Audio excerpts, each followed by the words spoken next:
I want to thank one of my subscribers, Phyllis Anderson, for sending over this article from CNN, January 23rd, 2018. I'll leave the link to this article in the description box. Opioid Commission member, our work is a sham. I told you, Trump is not helping any junkies up in this place. He looks at people like you as beneath him. He's not going to help you. You know, he sold his supporters a dream. During the campaign, he said he was going to resolve the opioid plague that was going on in the country. And as you can see, Trump ain't lifting a finger, and he's not going to. He don't care how many of you die. Prescription and illegal opioids are commonly abused because they are so addictive. Opioid medications bind to the areas of the brain that control pain and emotions, driving up levels of feel-good hormone dopamine in the brain's reward area and producing an intense feeling of euphoria.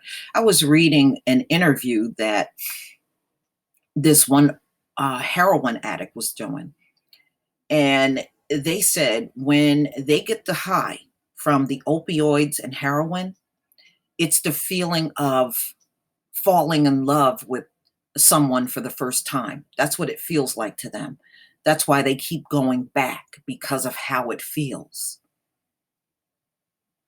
As the brain becomes used to the feeling, it often takes more and more of the drug to produce the same levels of pain relief and well-being, leading to dependence and later addiction.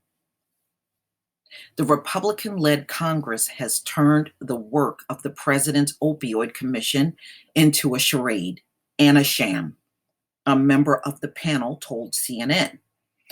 Everyone is willing to tolerate the intolerable and not do anything about it, said former Democratic Rep. Patrick Kennedy, who was one of 6 members appointed to the bipartisan commission in March. I am as cynical as I've ever been about this stuff. Trump declared the opioid plague a 90-day public health emergency. Remember, it has to be renewed every 90 days in October, but did not make any new funding available.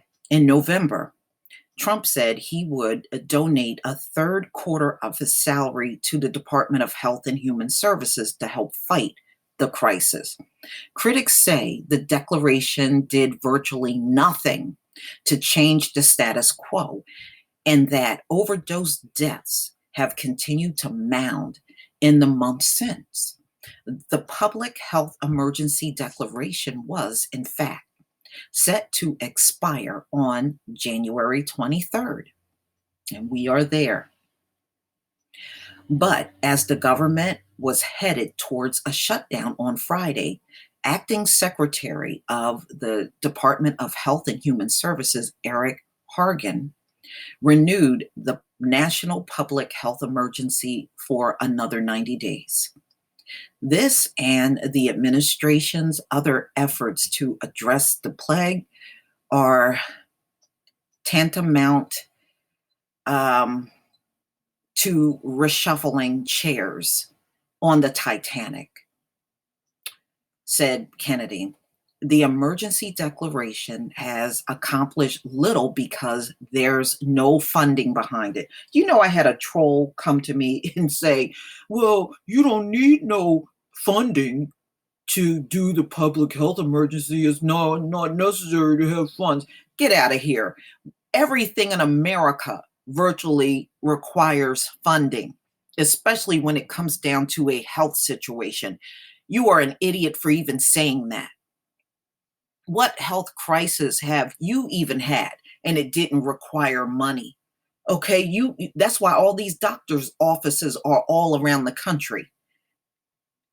And you need, if you don't have insurance, you sure as hell need money to go.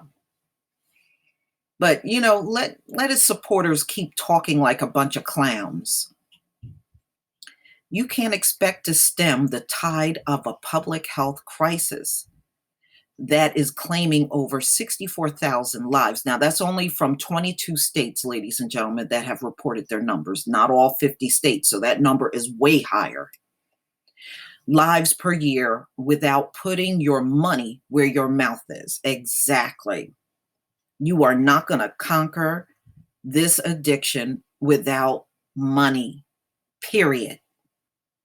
CNN sought to catch up with the 6 members of the Opioid Commission, including former New Jersey Governor Chris Christie, who headed the panel, about their views on progress made and what more needs to be done. We also wanted to speak with Kellyanne Conway. Please, she ain't going to do nothing. The White House point person on the opioid crisis. You haven't heard her name since Trump appointed her as the opioid czar, whatever the hell she is. She ain't gonna do nothing. Only Kennedy and Bertha Madras, a deputy director of the White House Office of National Drug Control Policy during the George W. Bush administration, agreed to speak. With the recent government shutdown, Kennedy blasted Trump for playing politics instead of pursuing solutions for issues that impact the lives of Americans. For people and families struggling with addiction in this plague, it's essentially been a government shutdown from the start, he said. Trump gave great speech, then did nothing. He did exactly what I said he was going to do. Kennedy has become a fervent advocate for people with addiction issues, opening up about his own struggles with drugs and alcohol in recent years and pushing for better treatment programs around the country. His fury, passion was on display in a wide-ranging 30-minute phone interview with CNN. At one point, he deepened his voice and gave a full-throttled impersonation of Trump. I would have loved to hear that. Saying the president gave a great speech in declaring the public health emergency and then did nothing.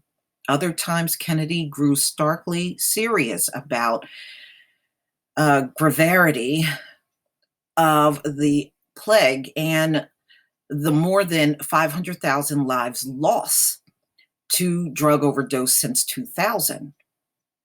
Forget the crumbling infrastructure, Kennedy said. We're losing this country from the inside out. You're losing it from the outside in, too. He paused. Now you're going to ask me how I feel, he said.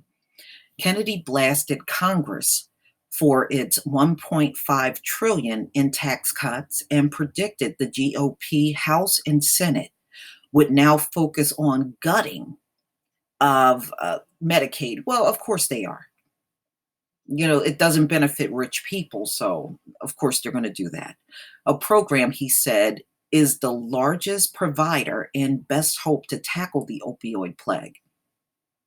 Tax cuts, Kennedy said, would set this country back further than anything else in our ability to tackle this opioid plague, period. We're going to lose more money in a year than we could spend in a decade to solve this crisis, he said. There's just going to be no way they're going to do anything that rises to any level of meaningful effort towards tackling this plague, he added. No way, no how.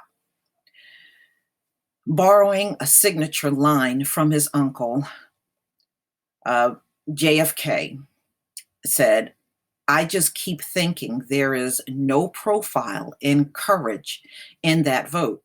My uncle made it very clear this country was the place to put the national interest over the party. We've got a human addict tsunami, and We need all hands on deck, he said, adding that instead, Congress has chosen to ignore the reality of the situation, as if he believed the Opioid Commission's work was all a charade, Kennedy said. I do. I honestly do. It means nothing if it has no funding to push it forward. In the context of this tax bill, this thing's a charade. I have to be true to the way I feel. This is essentially a sham. And that's what Kennedy, he's on the panel on this opioid commission. He's on it. So you can hear how he feels, ladies and gentlemen.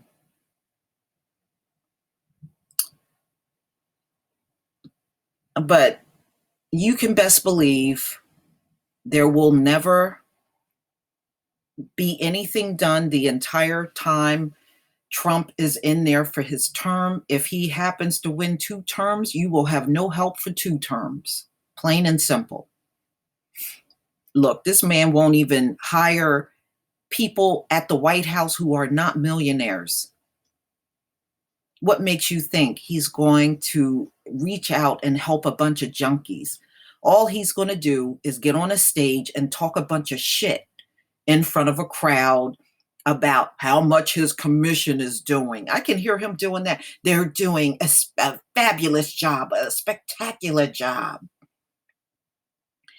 And in reality, they're doing absolutely nothing. That's the great old Trump way. Please tell me what you think. Please leave your comment and subscribe. And don't forget to hit on the notification bell twice. And also join me on Black Junction TV and blackspot.com. Peace, family.